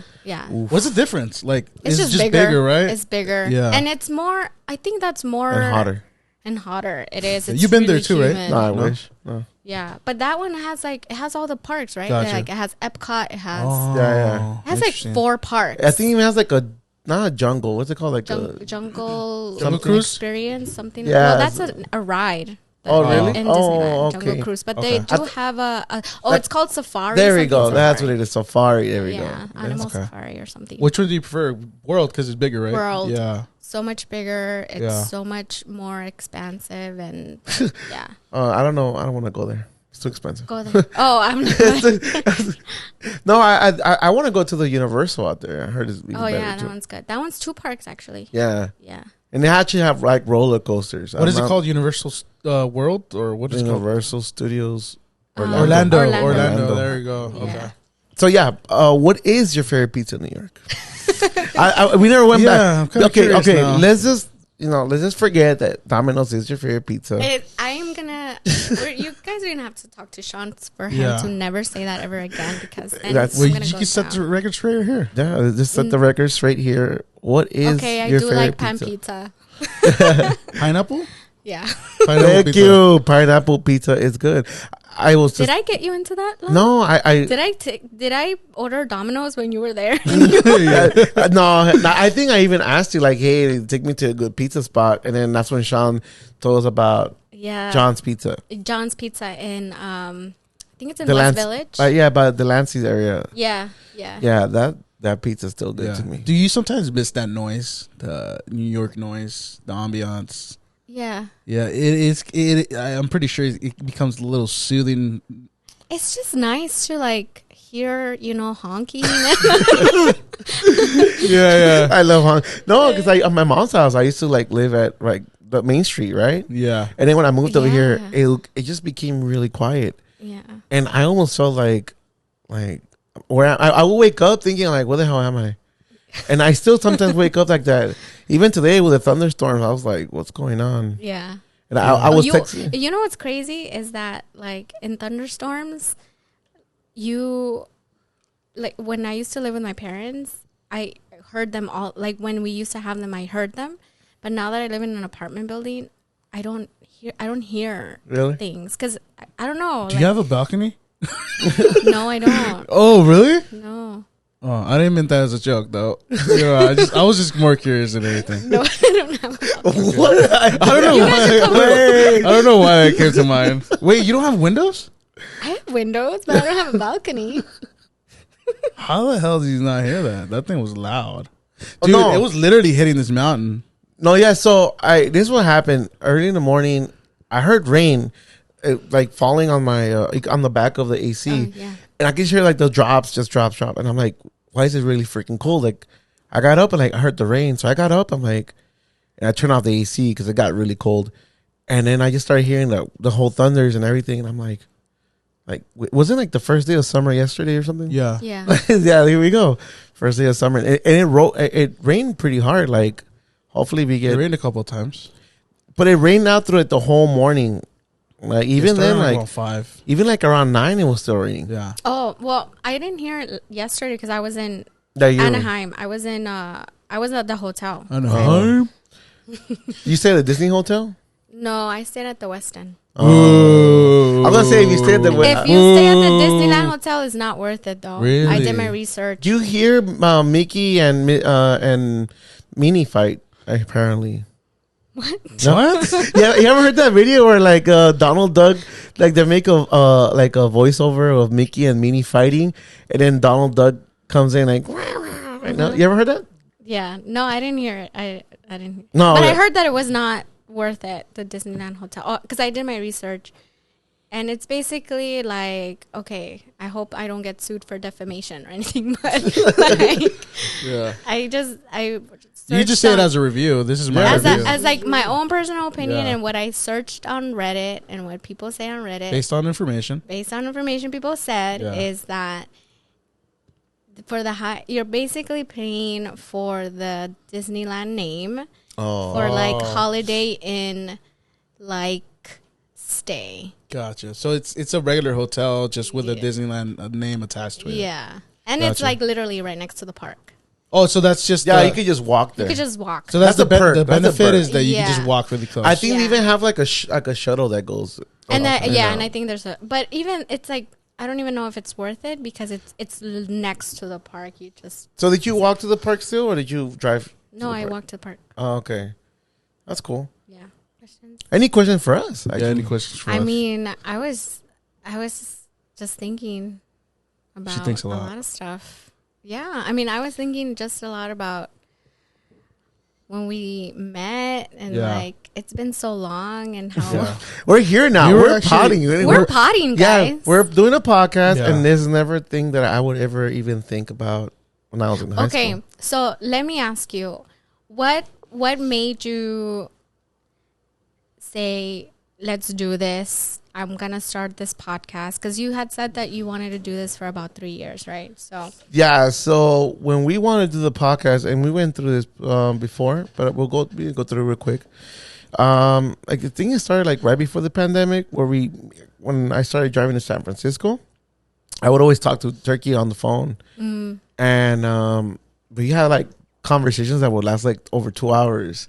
And then we jokingly just started saying like, dude, we started a podcast. But we thought about just starting a podcast just like for like soccer. Mm-hmm. And but like what made you actually start? Like, what was the turning point for you? So I guess like over the time I've always joked around about it, and we joked around it, like pretty much the idea.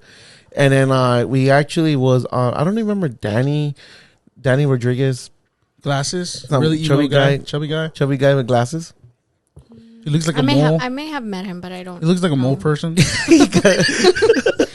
the way, I heard the other like episode. You were super mad at Danny for some reason. You were by the way, that reminds me. Fuck Danny. Fuck Danny. Fuck him. I forgot. I love you. So he actually invited us on to his podcast. And then he brought this equipment. So you have podcaster friends? Yeah. You gave her like the most uncomfortable chair, dude. I didn't know where to sit her. I mean, she doesn't even know how to sit on a chair anymore. I mean, I'm sorry. Even then, like that couch is uncomfortable, to be honest. This couch drains you. Like you don't replenish your. Like you get up and you have no hips. Yeah. Yeah. You have to like readjust your joints back into place. So Danny came and we did the podcast, and we had looked at we never looked at equipment. We just thought about we just had the idea to start the podcast, but we didn't know. Because you saw someone else. Yeah, like kind of like how you like looking at us now, and you're like, oh, it's possible. It's possible, right? See, that's what I realized. A lot of people have a lot of dreams and things that they want to do, but until you see it, like actually visualize, in front of you or someone else doing it, it feels hard. It's hard to get yourself to that point. Yeah. Right? Yeah. And then, so as soon as we finished that podcast, Turkey was like, hey, I actually saw the equipment, blah, blah, blah. And he ended up showing it to me. And then I go like, yo, bro, like there's a bundle. I'm going to get it. You down? And he goes like, Scott, I don't know. I'm broke. You know what, dude? I'm getting it. I got it. And ever since then, it actually took about maybe over 2 months to kind of get the thing. Yeah, I got delayed. I got delayed a lot. So, but we finally did when we finally did our first one, it was like, actually, it became like a cool hangout and a new way to actually have a relationship with Turkey, like a friendship. Fun fact: episode 3 is actually our first episode. yeah. That one was supposed to. It wasn't supposed to. Yeah, but he still gives me shit for it. Like he still gives me shit that. Yeah, do you listen to these podcasts? Do you listen to these? I was like, yes, bro, I'm listening to them. I mean, I don't say it like that. You kind of made me sound like, yeah. That's it. You want to be mad? You want to be mad right now? I'm not mad. All right. See, this is what I love because, listening to the podcast gives me into a different angle of you guys' relationship. What do you mean? Explain. Or like how obviously I've known the both of you for a very long time, and I've hung out with you both for a very long time, and like I've seen how you guys joke around with each other, right? Yeah. But this gives me a actual view into your relationship without you being there. Yes. Yeah. Okay. Yeah. Okay. Because like when we're together, right? You act the same, but you're conscious of like someone else being there, right? Yeah. Maybe in a way, I don't know.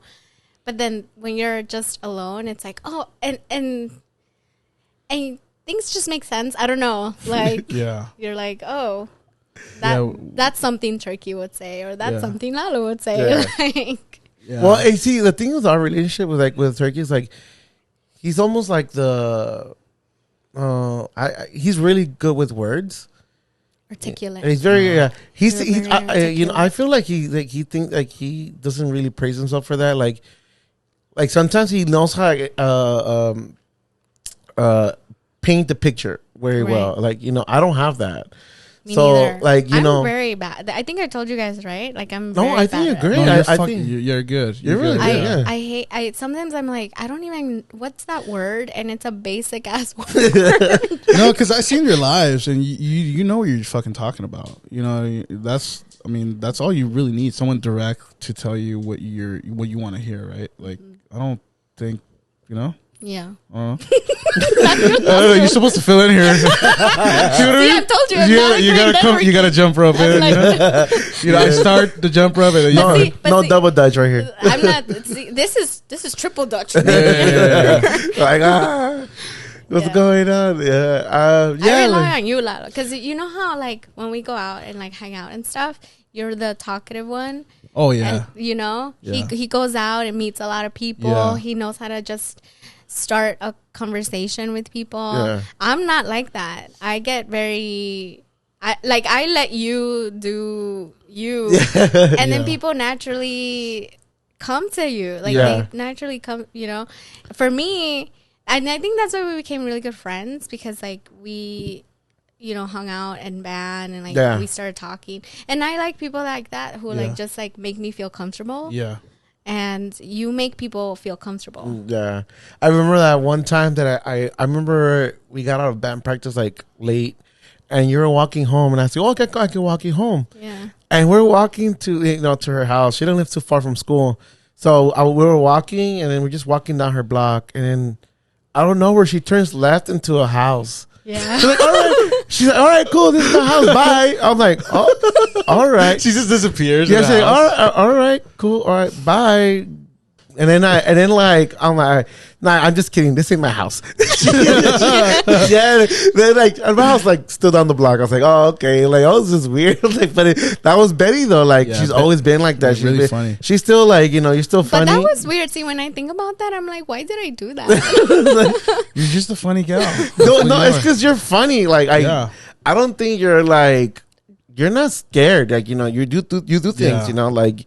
And I think even if you were to feel uncomfortable with somebody, you know how to like get yourself out of the situation. You know what I mean? Mm-hmm. But like it's like you have like just that potential, or like what's it called? What's the right word I'm looking for? Like that thing that you have. Like that makes you pretty much. Like like what you want to get yourself into and what you shouldn't touch. Like maybe you should do like a networking tips live or like podcast, because like how I can't go into a situation and then be just how do you just start talking to people, like yeah. Like I still have I still have trouble sometimes. Natural at that. I still have trouble sometimes. Like I got back from Mexico like a couple of weeks ago, and I went out with my buddy and his girlfriend. We went out dancing. And I love dancing now, so like I shake my boots, whatever. Shake your booty. Yeah, and the girl, my friend's girlfriend was trying to get me to dance with some girl, but I was like, I don't know what it was. Like, I didn't want to dance with that girl. Like, that's a different situation. No, yeah, but what I'm saying is like, normally I will probably be like, okay, I don't mind dancing. Mm-hmm. I just wasn't feeling it, like dancing with anybody else. Like, I just wanted to just dance. Like, I didn't care if I was alone. I didn't care if anybody was looking at me like, who the fuck what do you think he's doing? Like. But now I'm at that point now, like, I'm just that older, like, I don't mind, like, I was saying to him, like, I was afraid of dancing, like, for, like, quinces and stuff like that. Like, now I don't care what people think. It's, like, almost like, how, like, they say that when you get older, you start wearing, like, those, Crocs. The Crocs or the New Balances and stuff. Yeah. Like, I'm getting to that phase now where I don't care what people think. But, I guess I've always kind of been like that, too, Yeah. Yeah. I wonder what that girl's thinking though. The one that you didn't want to dance with, Yeah, I don't know. I wonder what she's going through. Her side of the story is completely different. She's like, yeah, this guy didn't want to dance with me. Yeah, she probably was like, dude, like, wonder where that guy's at right now. What a douche. What a douche. Yeah, right. What's wrong with me? She's insecure by herself now. Damn. Causing trauma. I know, right? Yeah. Like, oh man.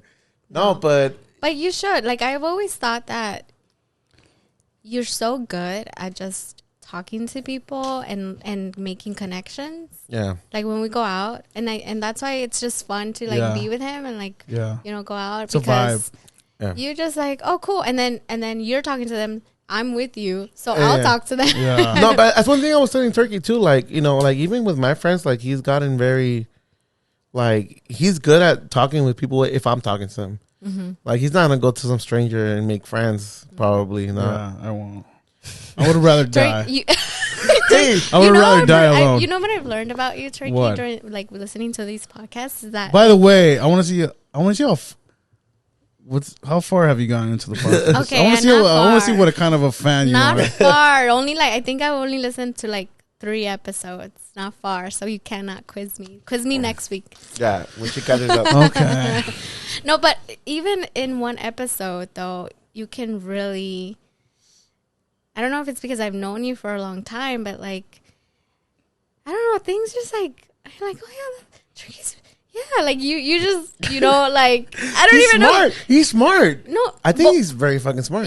Yeah, Turkey, you like, we've had conversations, but I think this podcast has really made you like express yourself in a way that feels like natural. It's not just like expressing yourself with people, but like, who you are.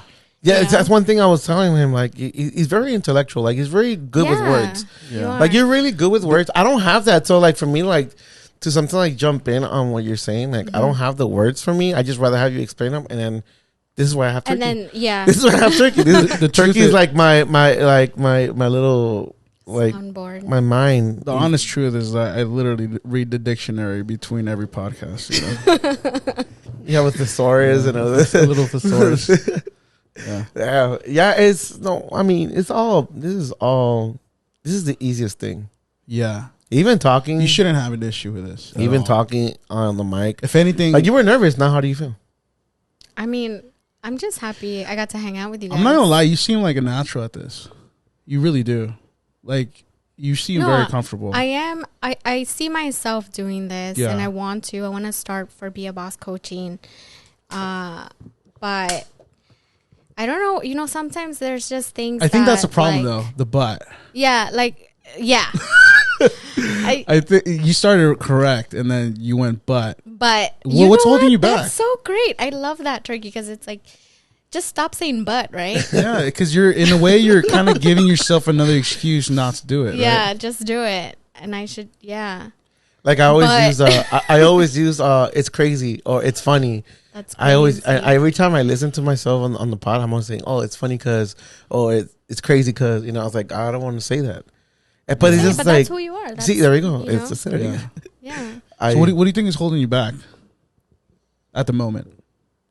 It's honestly just not knowing what to do. But that's the unknown. I mean, that's anything, right? It's like kind of like Lalo.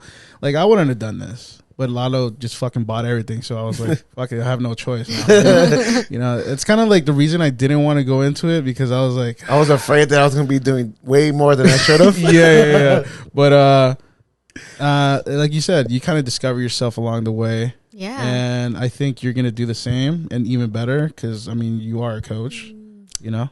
Yeah. I mean, it's hard. See, there you go again. She rolled her eyes. I don't know. No. What's in there? What's in your head that's like... No, I think it's just sometimes you... Okay, so for me, podcasts, the actual podcast medium is... I've been listening to podcasts for years. Okay. Right? And I love podcasts. I love like different podcasts, just different. Even this one, I'm like, oh man, this is great. Like it's funny and like, you know.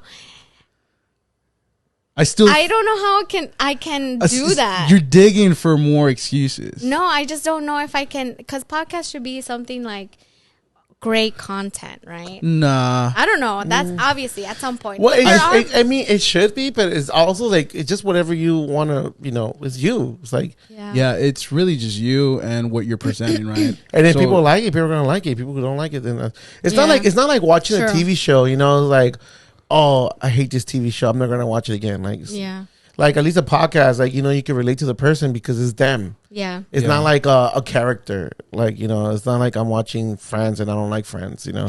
Like, and then I'm just like, okay, I'm not going to watch that.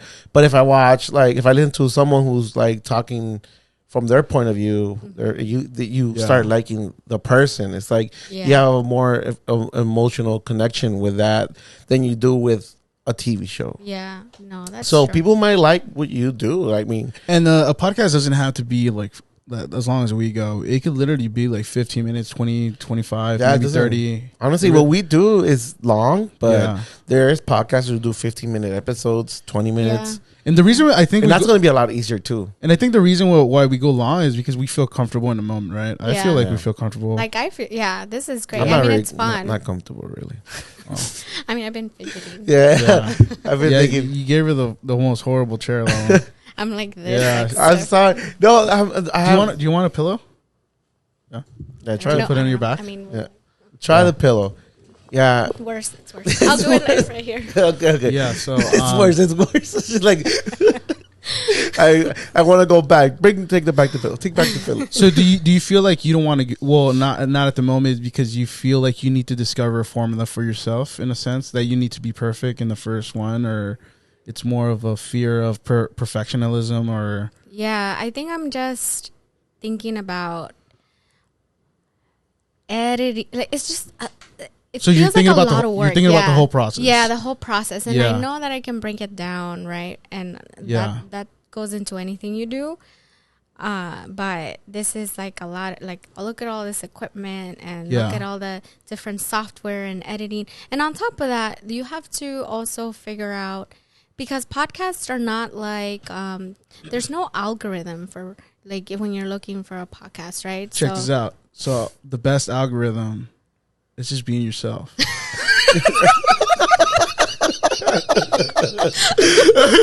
really thought it was going to be like... You know what I mean? This is what I'm realizing, dude. just be yourself, because there's no one else like you.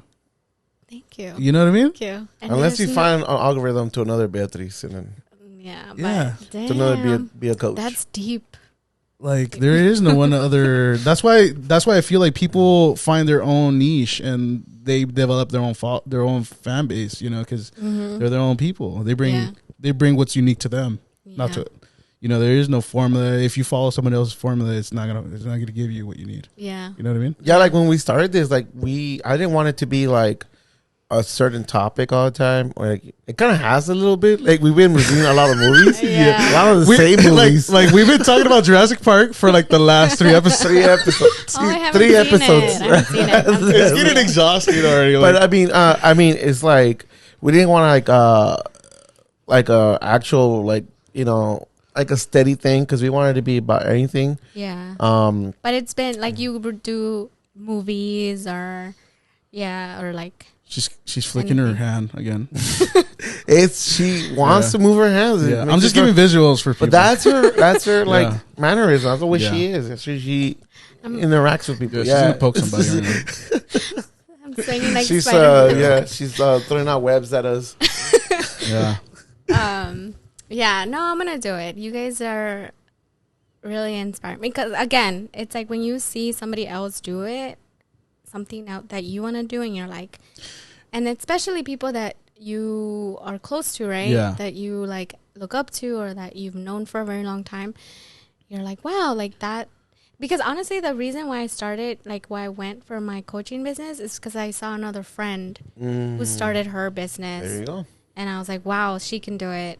Then I'm sure I can do it too. And you guys are doing it like. And that's how we started. We actually went on Danny's podcast, and we liked the experience. Yeah. We liked the experience, and I think we also liked how we sounded on the mic. Yeah, well, it took me a while to get used to. But I mean, like Lalo was the one that really bit the bug. He was like, I really like that. Yeah, I think we could do it.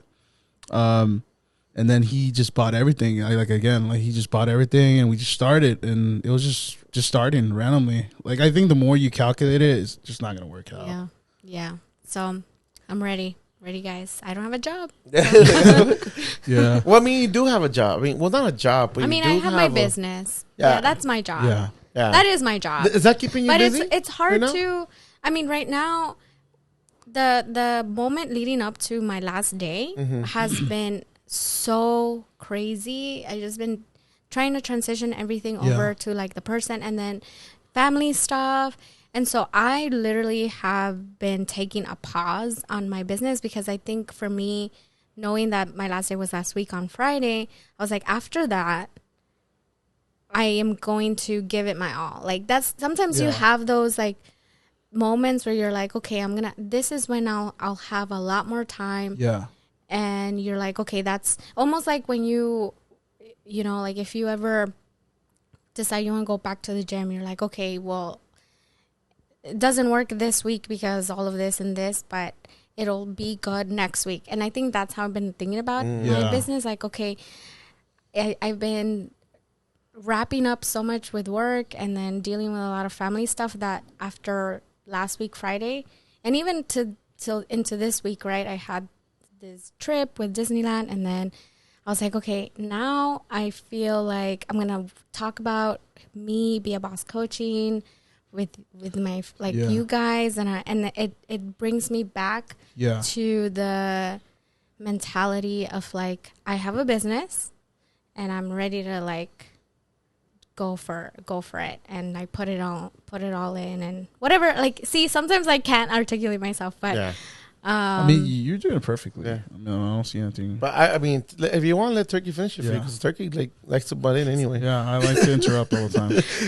No, but thank you guys for bringing me on, because it's really putting me in that headspace, because I'm like, okay, this is my business. I have a business, and I want to help people, and this is how I do it. And like after today, that's where I'm gonna put my energy and all my work into. So I'm really excited. I'm excited. Yeah. With that being said, so just give us a little, just to start closing it off. How tell us again where they can reach you, and tell us what you could do to help them out. And again, just to quick summarize your so you can find me at beabosscoaching.com, and then my Instagram is beabosscoaching, all one word. And I am a business coach. I'm also a life coach. So, with my background in mental health and social work, I have the skills to really help people reach goals. And I mostly serve BIPOC small business owners and entrepreneurs, women of color, and anybody who has a business who is ready to figure out how to make more room with themselves. Because something that and this is where I in terms of like me figuring out, resetting myself and figuring out, okay, these are my services. Like I'm thinking about what that looks like for me now that I have more time. I know my who, which is small business owners, women of color, BIPOC entrepreneurs, and people who already have established businesses. Because at one point I was hoping to help people who were starting, but I think that now I would like to help people who are already established. And so anybody who is established, who's looking to make more room for themselves in their lives and not be like burnt out, and then figure out how to increase their presence and their confidence in themselves as a business owner, to operate a business, but also have time to live your life and like just take care of themselves, and be with their family, be with their friends, and not be so bogged down. Because I think that's something that happens a lot with like BIPOC entrepreneurs and small business owners, is that they put everything into their business and their lives, and like there can be balance. And I think that's where like I want to take this coaching business into. It's like really helping people figure out what it looks like for them to make more room for themselves and their life. I think balance is the key though to everything. I remember we were talking about in the other podcast that certain countries get that more than anything compared to the US. Like the US is always like, we're in a race, we have to do certain shit. Yeah, because we were talking about how like in Mexico, how like a lot of business owners, they own like their little store, but they know like on Sunday they're closed by 12. Right, yeah. And they go with family or just any day. It could be any day. Just go for lunch. Yeah, they could go out for lunch back to the house. I do see a lot of like, different like I've seen like an Italian restaurant, they close on Mondays. Yeah. Or they close on Sundays or Saturday, like a random day of the week. It is a learned thing though. Like they find their own, because they own it. They could do whatever they want. Obviously, if you're hurting on work or whatever, like I'm pretty sure they find a certain way. And this is why Betty's here. And this is why Betty's here. Betty's here to help everybody who has a business, is running a business. Exactly. Figure that out, because sometimes we need our own time. Yeah. Yeah. And the next time, if when you're back, you better have your podcast up, or else. Yeah. And you better bring us on your podcast. Yes, it's a threat. And then you could bring us on your podcast, and you could which is about LLC and. Well, I can't. I'm not like, so one thing to just clarify, I don't help with LLCs. Oh, damn. Okay. I will help. I will, because you're my friend. Just like teach, like no financial give you the advice. process, and I'll like let you know what that process was like for me and what to do. I'll give you a resource, because I actually did it for free through USC's small business clinic. So shout out to them, because they do that for local, like mostly I think for local businesses, but they do it for any, like nationwide. And they do it for free. You just need to get on a wait list. Oh, okay. Yeah. So how long was your wait? It was like a month. Oh, it wasn't too long. That's nothing. Mika just signed up right now. Let's go.